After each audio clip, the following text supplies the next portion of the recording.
ماما، بابا بيسلم عليكي وبيقولك لازم تيجي دلوقتي حالا. اما اخلص اللي في ايدي. اصله عاوز يتغدى. انت بتعملي معاهم كده ليه يا ست عدليه؟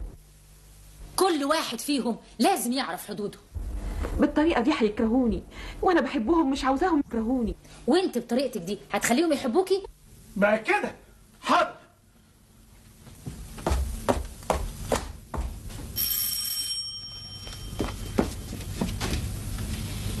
هي فين؟ سي عبده. في حاجه يا عبده؟ ازاي يا وفيه ابعت لك مره؟ عبده؟ انت قلت لي عبده ولا سي عبده؟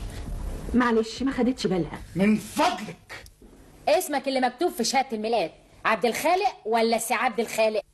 ما شاء الله، ده تغيير كبير قوي، كلام جديد خالص، حتى صوتك كمان بقى جديد اهو. ما جاوبتيش على سؤالي يا وفيه، لما بعتلك اول مره ما جيتيش ليه؟ كنت بدردش مع ست عدليه. تدردشي مع الست عدليه وتسيبي جوزك وولادك من غير غدا؟ ما طبختيش ليه يا وفيه؟ تغيير. انت اتجننتي يا وفيه؟ اوعى تغلط.